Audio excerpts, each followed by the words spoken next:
इंतजार खत्म हुआ। आलमी जंग का मैदान सज चुका है। The stage is set.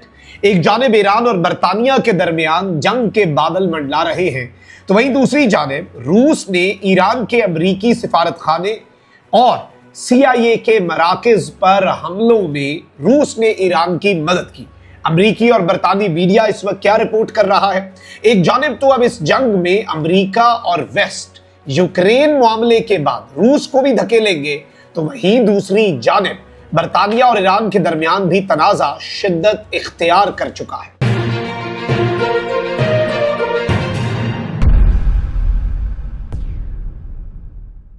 बिस्मिल्लाहिर्रहमानिर्रहीम, अस्सलाम वालेकुम। मैं हूं मखदूम शहाबुद्दीन। 24 जुलाई 2026 जुमातुल मुबारक का बाबरकत दिन।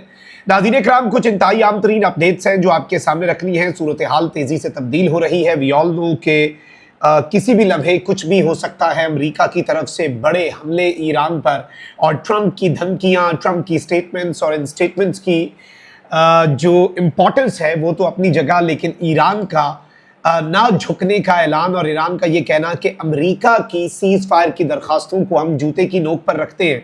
एक तरफ तो ये तनाज़ा शिद्दत इख्तियार कर रहा है, but on the other hand आपको पता है यमन के हौसियों और सऊदिया के दरमियान भी इशू है।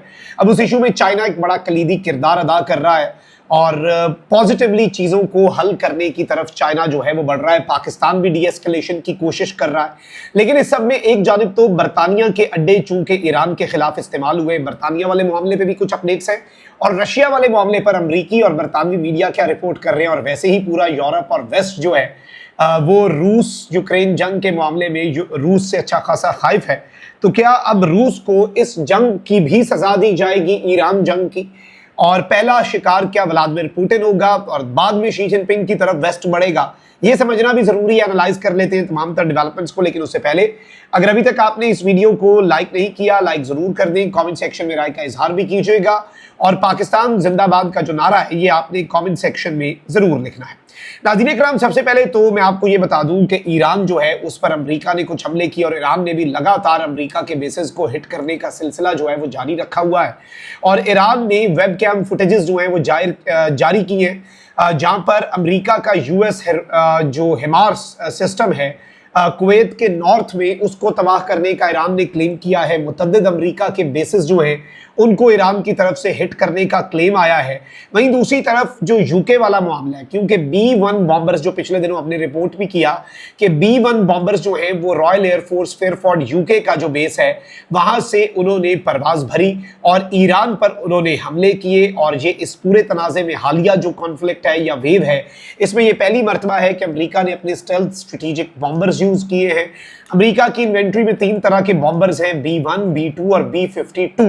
B-2 पिछले साल यूज हुए थे, B-52 जो हैं वो यूज हुए रिसेंटली जो मार्च में जंग चली, और B-1 जो है वो अब इस्तेमाल किए गए हैं और ईरान का जो बॉर्डर है उसके करीब कुछ कार्रवाइयां की गई। अच्छा, अब इस सब का जवाब ईरान ने इस तरह से दिया कि ईरान इराक बॉर्डर के करीब इन्होंने बमबारी की, तो ईरान ने भी इराक के अरब ममालिक के साथ बॉर्डर पे बमबारी कर दी और ईरान टिट फॉर टैट कर रहा था। लेकिन अब ईरान ने बाज़ाब्ता तौर पर यह कह दिया है कि बरतानिया जो है उसने आलमी कवानीन की खिलाफ वर्जी की है। बरतानिया के नए वजीर आज़म ने भी आते साथ कहा कि अमेरिका की डिफेंसिव स्ट्राइक्स के लिए हम अपने अड्डे देंगे। अब डिफेंसिव स्ट्राइक्स ये किस तरह से थी ये तो कोई इस्टेब्लिश नहीं कर सकता, अलबत्ता मामला परेशान कुन है। मैच जो है वो बिलाशुबा फंसा हुआ है। नो वन नोज के क्या हो रहा है और क्या नहीं हो रहा। इस सब में जब बरतानिया को ईरान ने यह वाज़ेह मैसेज दिया कि अब बरतानिया के बेसिस हमारे लेजिटिमेट टारगेट है, अगर अरब ममालिक की सरजमीन से होने वाले हमलों का जवाब ईरान अरब ममालिक की सरजमीन पर मौजूद उन अड्डों को हिट करके दे रहा है, तो अगर ईरान बरतानिया की सरजमीन से परवाज भरने वाले स्ट्रेटेजिक बॉम्बर्स की स्ट्राइक्स का जवाब कहीं और देगा तो फिर ईरान का ये अटैक जस्टिफाइड नहीं होगा। ये ईरान का कहना है। ईरान कहता है कि वही पॉलिसी हम रखेंगे और हम आप पर हमला करेंगे। फिर इसके साथ ही साथ बरतानिया जो है उसने ईरान से अपने एम्बेसी स्टाफ को भी इवैक्यूएट कर लिया। फ्रांस भी ईरान के अंदर से अपने डिप्लोमेटिक स्टाफ को निकाल चुका है, जिससे ये समझ आती है कि बड़े हमले की तैयारी हो रही है। इसराइली ऑफिशियल्स को भी बता दिया गया है। पूरे इसराइल में एंटी मिसाइल शेल्टर्स जो हैं तल अवीव और पूरे इसराइल में उनको एक्टिवेट कर दिया गया है, दोबारा से फाल कर दिया गया है और एक बड़ी जंग की तरफ मामला बढ़ रहा है। मिडिल ईस्ट से अमेरिका ने अपने सारे शहरियों को इमरजेंसी एग्जिट का कह दिया हुआ है। अब इस सबके अंदर बरतानिया जो है उसने अचानक से ये एक स्टेटमेंट दिया और उन्होंने कहा कि उसकी अफवाज जो है वो तैयार हैं बाज़ाब्ता तौर पर अपने मुल्क के दिफा के लिए, और जो ईरान है उसने थ्रेट किया है यूके को, तो उसका जवाब इन्होंने इस तरह से दिया। अच्छा, फिर इस सबके अंदर जो ईरान के सीनियर मेंबर ऑफ पार्लियामेंट हैं और उनकी नेशनल सिक्योरिटी की कमेटी के तर्जुमान भी हैं, इब्राहिम अजीजी, उन्होंने कहा कि the day is not far when you will lose Diego Garcia like other colonies.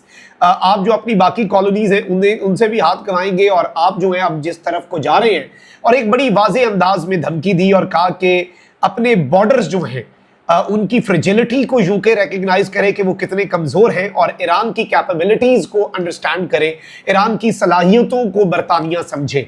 तो अब बरतानिया और ईरान के दरमियान भी अच्छी खासी गर्मा गर्मी हो रही है, और ये अब क्या ईरान बरतानिया के बेसिस को भी हिट करने जा रहा है, इसके इम्कानात भी बढ़ते जा रहे हैं। अब एक और बड़ी आम तरीन चीज़ है नाज़रीन कराम के बाज़ाब्ता तौर पर अमेरिका जो है वो परेशान है, और अमेरिका को ये लग रहा है कि अमेरिका के जो फ़ौजी हिट हो रहे हैं, अमेरिका के इवन वो फ़ौजी जो अमेरिका के अड्डे मशरिक़ वस्ता से एवैक्यूएट करके कुछ होटल्स में गए, उनकी इंफॉर्मेशन भी ईरान के पास थी। फिर CIA के सेंटर्स तो वैसे ही खुफिया होते हैं, इंटेलिजेंस एजेंसियां कोई अनाउंसमेंट करके तो अपने सेंटर बनाती नहीं है, तो अमेरिका की इंटेलिजेंस एजेंसीज का डाटा, उनकी लोकेशंस कहाँ से आई ईरान के पास। अब इस सबके अंदर रॉयटर्स, जो कि अहम तरीन और मौकर बरतानवी न्यूज़ एजेंसी है, उसने ये क्लेम किया है, और उसकी ये एक्सक्लूसिव स्टोरी है कि Iran strike on CIA facilities prompt questions about possible Russian role. Iran की जो CIA की फैसिलिटीज पर स्ट्राइक्स हैं, जिनकी कोई तफसीलात भी जारी नहीं हुई, फौज पर और अड्डों पर हमले अलग, लेकिन इंटेलिजेंस एजेंसी के मकामात पर जो हिट्स लगे हैं, ईरान ने जो स्ट्राइक्स की हैं, उसके बाद रशिया के किरदार पर बात हो रही है। और इस सब के अंदर बताया जा रहा है कि रशिया ने टारगेटिंग और दीगर टेक्निकल सपोर्ट जो है वो दिया है, और ईरान ने जो CIA की फैसिलिटीज गल्फ के अंदर हैं उन पर ड्रोन अटैक्स किए हैं। उनके बाद अमेरिका की इंटेलिजेंस के एनालिस्ट जो है वो इन्वेस्टिगेट कर रहे हैं, और इस सब के अंदर इन्हें 4 मुख्तलिफ सोर्सेज जो है US इंटेलिजेंस के अंदर, उन्होंने रॉयटर्स को बताया कि भाई बड़ी तगड़ी इंफॉर्मेशन है कि रशिया ये सब कर रहा है। अच्छा, वहीं दूसरी तरफ डिफेंस सिक्योरिटी एशिया जो है उसका एक बहुत बड़ा क्लेम आया है, एक और रिपोर्ट आई है, Russia's secret hand in Iran drone war. Russia जो है उसका एक बड़ा खुफिया हाथ है ईरान की इस ड्रोन वॉर में, और US जो है वो कोमेटा M-Tech जो है उसको प्रोब कर रहा है, और रशिया की नेविगेशन के अपग्रेड्स और टारगेटिंग इंटेलिजेंस जो है, जो CIA फैसिलिटीज पर इंतहाई प्रिसीजन के साथ, एक्यूरेसी के साथ ईरान ने स्ट्राइक्स की रियाद के अंदर और इराक में, यानी सऊदी अरब में और इराक में। उससे ये पता चला है कि गल्फ सिक्योरिटी के अंदर अब रशिया का जो इन्फ्लुएंस है वो बहुत ज्यादा बढ़ रहा है, और इस सारे मामले के अंदर ये कहते हैं कि 2 कंफर्म्ड CIA की साइट्स जो हैं उन्हें बाज़ाब्ता तौर पर हिट किया गया था, और एक CIA का स्टेशन जो USA की एम्बेसी है रियाद के अंदर, उसके अंदर जो था उसको एग्जैक्टली मारा गया, और जहां पर एक और अमेरिका की फैसिलिटी है ईस्टर्न इराक में, उसको हिट किया गया। एक ये मार्च 2026 का वक़्त है, और एक रीसेंट, और अभी भी जो अमेरिका के फौजी मारे जा रहे हैं, ईरान के हवाले से ये बात सामने आ रही है। और पहले ईरान चाइना की तरफ बढ़े, उससे पहले अमेरिका चाइना की तरफ बढ़े, उससे पहले यूं लग रहा है कि अमेरिका रशिया को सिंगल आउट करके रशिया के हवाले से एक सख्त पॉलिसी जो है वो अपनाने जा रहा है, और रशिया को इस सब के अंदर मुर्दे इल्ज़ाम भी ठहराया जा रहा है, और ये मामला अब फैलता जा रहा है। एक जानिब बरतानिया, वहीं दूसरी जानिब इसराइल जंग की तैयारी कर रहा है, फिर रशिया को इस जंग में ईरान के साथ धकेलना, ये सारी चीज़ें परेशान कुन भी हैं, और इस कॉन्फ्लिक्ट का फैलाव है। फिर यमन के हौसियों और सऊदीया वाला मामला भी हमारे सामने है। ये डिटेल्स आपके सामने रखना ज़रूरी थी। अपना बहुत ख्याल रखें। अल्लाह निगहबान। पाकिस्तान जिंदाबाद।